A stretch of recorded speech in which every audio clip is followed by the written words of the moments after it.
No wind can drive my bark astray, nor change the tide of destiny.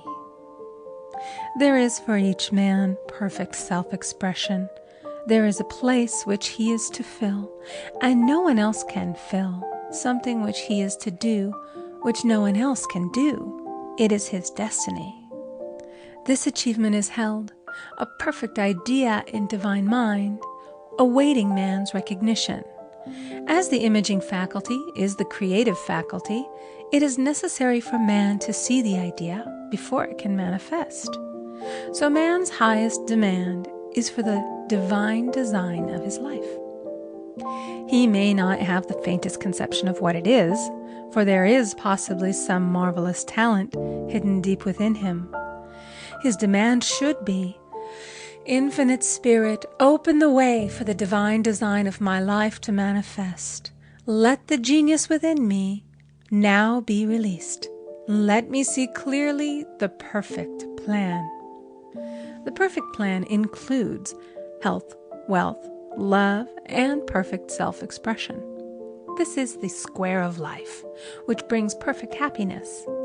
When one has made this demand, he may find great changes taking place in his life, for nearly every man has wandered far from the divine design. I know in one woman's case, it was as though a cyclone had struck her affairs, but readjustments came quickly, and new and wonderful conditions took the place of old ones. Perfect self-expression will never be labor, but of such absorbing interest that it will seem almost like play. The student knows also, as man comes into the world financed by God, the supply needed for his perfect self-expression will be at hand. Many a genius has struggled for years with the problem of supply, when his spoken word and faith would have released quickly the necessary funds. For example, after the class one day, a man came to me and handed me a cent. He said, I have just 7 cents in the world, and I'm going to give you 1, for I have faith in the power of your spoken word. I want you to speak the word for my perfect self-expression and prosperity. I spoke the word and did not see him again until a year later. He came in one day, successful and happy, with a roll of yellow bills in a pocket. He said, immediately after you spoke the word, I had a position offered me in a distant city, and am now demonstrating health, happiness, and supply. A woman's self-expression may be in becoming a perfect wife, a perfect mother, a perfect homemaker, and not necessarily in having a public career. Demand definite leads, and the way will be made easy and successful. One should not visualize or force a mental picture. When he demands the divine design to come into his conscious mind, he will receive flashes of inspiration and begin to see himself making some great accomplishment. This is the picture or idea he must hold without wavering. The thing man seeks is seeking him. The telephone was seeking Bell. Parents should never force careers and professions upon their children. With a knowledge of spiritual truth, the divine plan could be spoken for early in childhood or prenatally. A prenatal treatment should be, let the God in this child have perfect self-expression. Let the divine design of his mind, body, and affairs be made manifest throughout his life, throughout eternity. God's will be done, not man's. God's pattern, not man's pattern, is the command we find running through all the scriptures, and the Bible is a book dealing with the science of the mind. It is a book telling man how to release his soul or subconscious mind from bondage. The battles described are pictures of man waging war against mortal thoughts. A man's foes shall be they of his own household. Every man is Jehoshaphat, and every man is David, who slays Goliath, mortal thinking, with the little white stone, faith. So man must be careful that he is not the wicked and slothful servant who buried his talent. There is a terrible penalty to be paid for not using one's ability. Often, fear stands between man and his perfect self-expression. Stage fright has hampered many a genius. This may be overcome by the spoken word or treatment. The individual then loses all self-consciousness and feels simply that he is a channel for infinite intelligence to express itself through. He is under direct inspiration, fearless and confident, for he feels that it is the Father within who does the work. A young boy came often to my class with his mother. He asked me to speak the word for his coming examinations at school. I told him to make the statement, "I am one with infinite intelligence. I know everything I should know on this subject." He had an excellent knowledge of history, but was not sure of his arithmetic. I saw him afterwards, and he said, "I spoke the word for my arithmetic and passed with the highest honors, but I thought I could depend upon myself for history and got a very poor mark." Man often receives a setback when he is too sure of himself, which means he is trusting to his personality and not the Father within. Another of my students gave me an example of this. She took an extended trip abroad one summer, visiting many countries where she was ignorant of the languages. She was calling for guidance and protection every minute, and her affairs went smoothly and miraculously. Her luggage was never delayed nor lost. Accommodations were always ready for her at the best hotels, and she had perfect service wherever she went. She returned to New York. Knowing the language, she felt God was no longer necessary, so looked after her affairs in an ordinary manner. Everything went wrong. Her trunks delayed, amid inharmony and confusion. The student must form the habit of practicing the presence of God every minute. In all thy ways acknowledge him. Nothing is too small or too great. Sometimes an insignificant incident may be the turning point in a man's life. Robert Fulton, watching some boiling water simmering in a tea kettle, saw a steamboat. I have seen a student often keep back his demonstration through resistance or pointing the way. He pins his faith to one channel only and dictates just the way he desires the manifestation to come, which brings things to a standstill. My way, not your way, is the command of infinite intelligence. Like all power, be it steam or electricity, it must have a non-resistant engine or instrument to work through, and man is that engine or instrument. Over and over again, man is told to stand still. O Judah, fear not, but tomorrow go out against them, for the Lord will be with you. You shall not need to fight this battle. Set yourselves, stand ye still, and see the salvation of the Lord with you. We see this in the incidents of the $2,000 coming to the woman through the landlord when she became non-resistant and undisturbed, and the woman who won the man's love after all suffering had ceased. The student's goal is poise. Poise is power, for it gives God power a chance to rush through man, to will and to do its good pleasure. Poised, he thinks clearly and makes right decisions quickly. He never misses a trick. Anger blurs the visions, poisons the blood, is the root of many diseases, and causes wrong decision, leading to failure. It has been named one of the worst sins, as its reaction is so harmful. The student learns that in metaphysics, sin has a much broader meaning than in the old teaching. Whatsoever is not of faith is sin. He finds that fear and worry are deadly sins.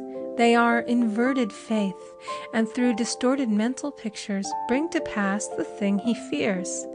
His work is to drive out these enemies from the subconscious mind. When man is fearless, he is finished. Maeterlinck says that man is God afraid. So, as we read in the previous chapters, man can only vanquish fear by walking up to the thing he is afraid of.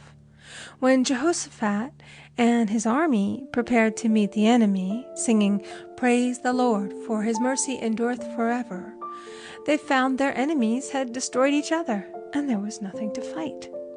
For example, a woman asked a friend to deliver a message to another friend. The woman feared to give the message, as the reasoning mind said, "Don't get mixed up in this affair. Don't give that message." She was troubled in spirit, for she had given her promise. At last she determined to walk up to the lion and call on the law of divine protection. She met the friend to whom she was to deliver the message. She opened her mouth to speak it when her friend said, "So-and-so has left town." This made it unnecessary to give the message, as the situation depended upon the person being in town. As she was willing to do it, she was not obliged to. As she did not fear, the situation vanished. The student often delays his demonstration through a belief in incompletion. He should make this statement: "In divine mind, there is only completion. Therefore, my demonstration is completed. My perfect word, my perfect home, my perfect health." Whatever he demands are perfect ideas registered in divine mind and must manifest under grace in a perfect way. He gives thanks he has already received on the invisible and makes active preparation for receiving on the visible. One of my students was in need of a financial demonstration. She came to me and asked why it was not completed. I replied, "Perhaps you are in the habit of leaving things unfinished, and the subconscious has gotten into the habit of not completing. As the without, so the within." She said, "You are right. I often begin things and never finish them. I'll go home and finish something I commenced weeks ago, and I know it will be symbolic of my demonstration." So she sewed assiduously, and the article was soon completed. Shortly thereafter, the money came in a most curious manner. Her husband was paid his salary twice that month. He told the people of their mistake, and they sent word to keep it. When man asks, believing, he must receive, for God creates his own channels. I have been sometimes asked, suppose one has several talents. How is he to know which one to choose? Demand to be shown definitely. Say, "Infinite Spirit, give me a definite lead. Reveal to me my perfect self-expression. Show which talent I am to make use of now." I have known people to suddenly enter a new line of work and be fully equipped with little to no training, so make the statement, "I am fully equipped for the divine plan of my life," and be fearless in grasping opportunities. Some people are cheerful givers, but bad receivers. They refuse gifts through pride or some negative reason, thereby blocking their channels, and invariably find themselves eventually with little or nothing. For example, a woman who had given away a great deal of money had a gift offered her of several $1,000s. She refused to take it, saying she did not need it. Shortly thereafter, her finances were tied up, and she found herself in debt for that amount. Man should receive gracefully the bread returning to him upon the water. Freely ye have given, freely ye shall receive. There is always the perfect balance of giving and receiving, and though man should give without thinking of returns, he violates law if he does not accept the returns which come to him, for all gifts are from God, man being merely the channel. A thought of lack should never be held over the giver. For example, when the man gave me 1 cent, I did not say, "Poor man, he cannot afford to give me that." I saw him rich and prosperous with his supply pouring in. It was this thought which brought it. If one has been a bad receiver, he must become a good one. and take even a postage stamp if it is given him, and open up his channels for receiving. The Lord loveth a cheerful receiver, as well as a cheerful giver. I have often been asked why one man is born rich and healthy and another poor and sick. Where there is an effect, there is always a cause. There is no such thing as chance.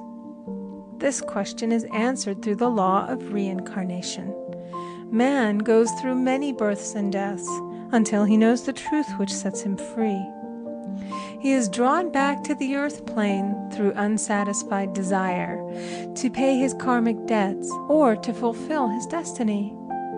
The man born rich and healthy has had pictures in his subconscious mind, in his past life, of health and riches, and the poor and sick man of disease and poverty. Man manifests on any plane the sum total of his subconscious beliefs. However, birth and death are man-made laws, for the wages of sin is death. The Adamic fall in consciousness through the belief in two powers. The real man, spiritual man, is birthless and deathless. He was never born and has never died. As he was in the beginning, he is now and shall ever be. So through the truth, man is set free from the law of karma, sin, and death, and manifests the man made in his image and likeness.